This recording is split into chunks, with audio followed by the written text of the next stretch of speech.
Hello, potential investor. We here at Stormrider Studios have created a game that you might find of interest. It's called King's Game. With our designer's intent listed below, we wanted to create a game that was enjoyable due to its simplicity, but allow enough complexity that the game is not repetitive, but rather replayable. Our targeted demographic is 14 to 22 years old, but we believe that players can enjoy this no matter what age they are. Our game's overview. King's Game 2 is a two-player game where players try to take out their opponent's headquarters. Players also have 5 bunkers in front of the headquarters. Also, when a bunker is destroyed, no more troops can be sent to that bunker that was destroyed. Bunkers cannot be rebuilt either. Players are advised to keep all bunkers intact for as long as they possibly can. They are the only line of defense defending the headquarters. Players recruit a troop each turn from their reserves and add them to their headquarters, 15 max.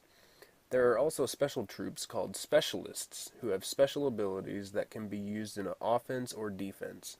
All specialists are destroyed right after their ability is used. Players have a total of 104 troops in their reserves at the beginning of the game, 8 of every troop type. Our first mechanic, attack. Players may attack with a troop directly from their headquarters. Troops that have been sent to a bunker cannot attack. They are defense at that point. The special troops known as specialists also have some restrictions when it comes to attacking. Nonetheless, attacking is a major part in victory. But in King's Game, it is not about having a strong offense, but a smart offense. The second mechanic, defend. Players will start off with the headquarters and 5 bunkers each. It is wise to place troops of different calibers within a bunker, as having all troops wiped out simultaneously will leave it open for direct attacks. Players should keep an eye on their defenses to make plans for when their troops are destroyed.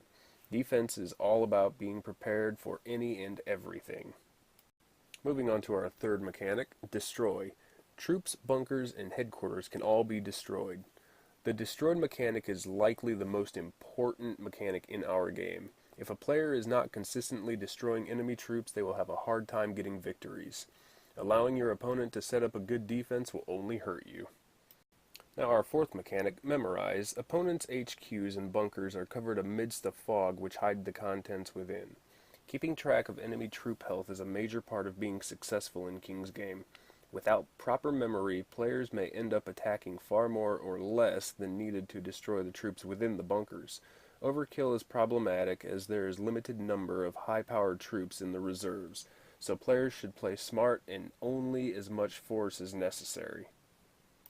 Our fifth mechanic, the Grade Assessment.